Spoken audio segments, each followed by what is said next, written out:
Where should I even begin this hilarious story? Was it when the boy called his mother's attention, saying, "Mummy, look, that woman's bum is showing"? Or should I begin from when she missed the wedding reception venue and the man told her, "Madam, this is not a wedding. This is a Jehovah's Witness meeting"? Mama Owambe nearly fainted. "You mean I dressed up from my house and ended up in a Jehovah's Witness meeting? No, I think I'll start from the very beginning, so you won't miss even one drop of this table-shaking gist. Because premium drama and enough wahala to make you laugh day this story, as in drama full ground. But before I begin, I beg, if you haven't subscribed to Afro Gen Z Stories, just tap that subscribe button now, because this gist long well, and you won't want to miss what's coming. Now, let's begin. In a small neighborhood in Lagos, there lived a woman named Madam Felicia. But nobody called her that. Everyone from adults to little children knew her as Mama Owambe because she never missed a party. Wedding? She was there. Naming ceremony? She showed up. Burial? She didn't miss it. Even if it was a dog's birthday, Mama Owambe would attend with her head tie as high as a satellite dish.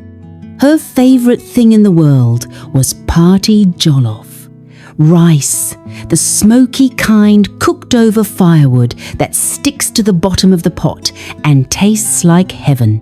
Every weekend, she moved from one Owam to another with her handbag in one hand and her food flask in the other, just in case there were leftovers. She owned many Ankara outfits because she never failed to buy the occasion's uniform in every color you could imagine. The moment she heard that a party was coming, she would rush to buy the Aso Ebi party uniform immediately. Her makeup was another story.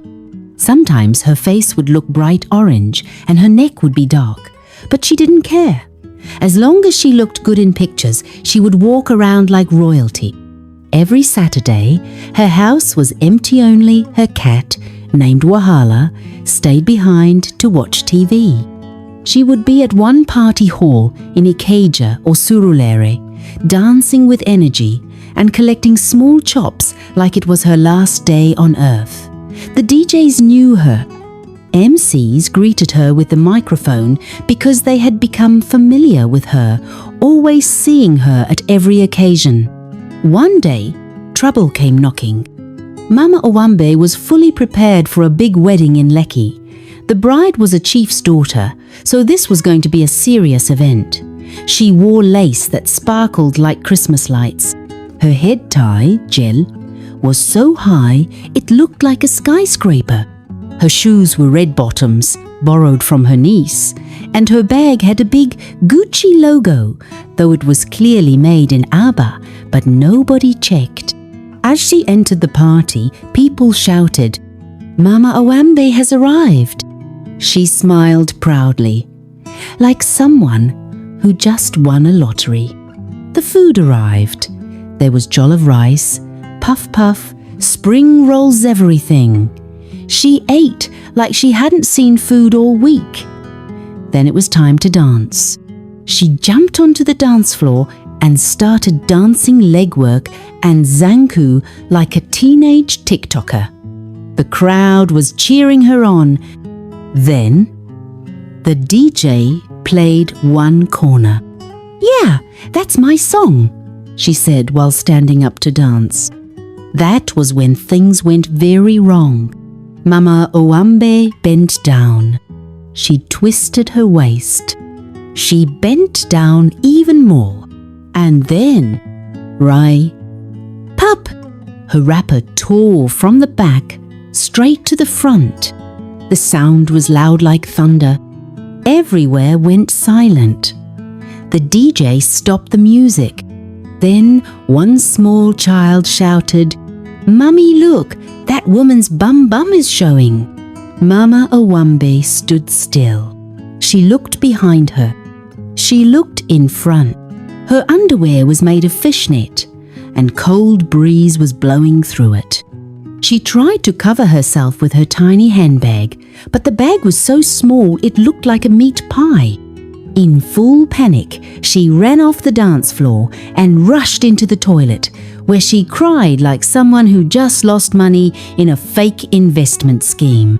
Finally, a good Samaritan helped her with a wrapper, which she used to cover herself, and rushed back home. Though she tried to stay away from parties, her love for party rice couldn't let her resist it. 1 month later, she decided she was ready to try again. She got invited to a wedding in Ikorodu. Determined to restore her image, she wore a brand new purple lace and tied her jewel like a sculpture. But she forgot one thing. She didn't know the venue well. She called the bride's cousin, who told her, "Just turn left after the yellow gate and follow the crowd." And she did. She followed people nicely dressed, holding Bibles. She thought to herself, "Wow, this party even get early morning service. This one high-class wedding." She walked in confidently, but the moment she sat down, she noticed something strange.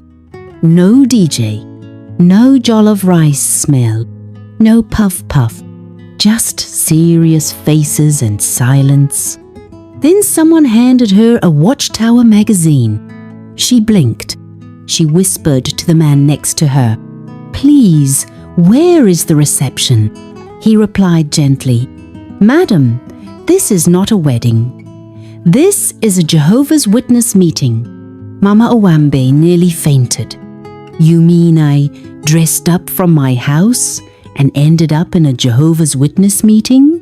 she whispered.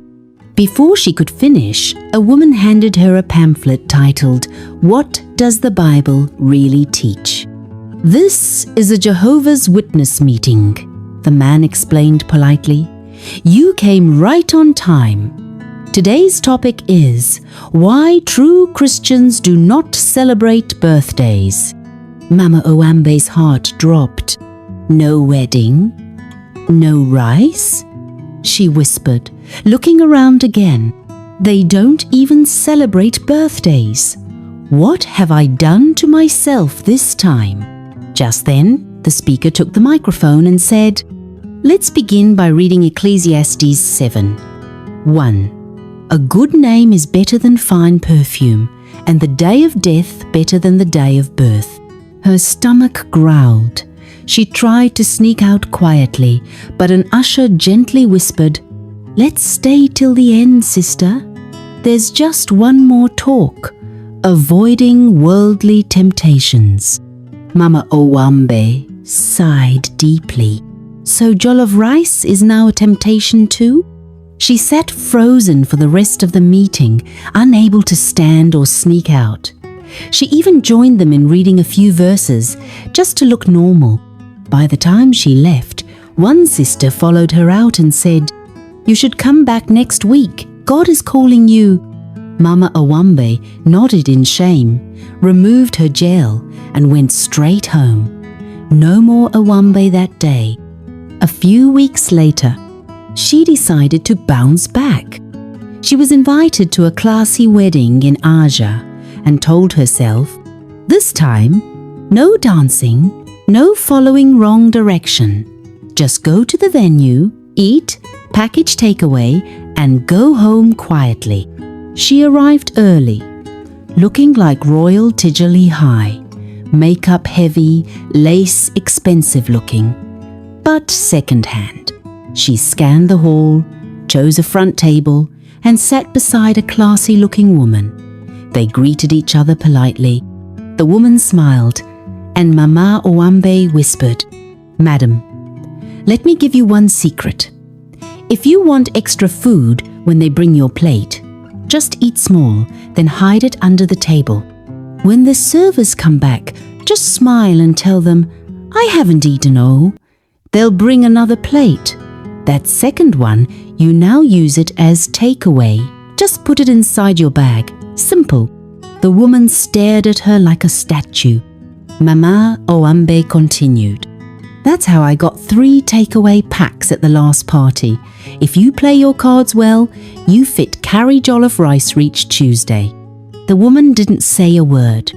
Moments later, the MC took the mic and announced, "Please, a big round of applause for the mother of the bride, Madam Agnes." The woman beside Mama Owambe stood up. Mama Owambe's soul left her body briefly. People clapped. Cameras flashed. Mama Owambe froze. She wanted to melt into her chair and disappear like cold Eba. Madam Agnes looked back, smiled politely, and whispered, "Don't worry, Ma. I'll let them bring you extra rice with takeaway pack." Shame nearly finished her. When she got home, she told herself she was done with party jollof because she was tired of embarrassing herself whenever she went out for Owambe. But the real question is, how long will she avoid party jollof?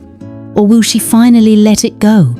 A few days later, when her neighbors were talking about a big party that was coming up, someone asked, "Mama Owambe, hope you are going for the party?" She replied, "Vanity upon vanity, all is vanity. Party life is meaningless." But deep inside her wardrobe, her lace and head ties are still there, quietly waiting, just in case the party spirit comes back again. But will Mama Owambe really get her party spirit back? Or is she just deceiving us? One thing we know for sure, Mama Owambe Part 2 is not your regular neighborhood gist. It's a hilarious overload packed with double wahala and unexpected drama. Will she scatter another wedding? Will the jollof rice finish before she arrives? There's only one way to find out. Don't miss it. A beg, please, Biko, hit that subscribe button, like, and drop your funniest moment in the comments. Make we vibe small. Afro Gen Z Stories is serving you back-to-back table-shaking drama, laughter, and vibes. See you in the next video.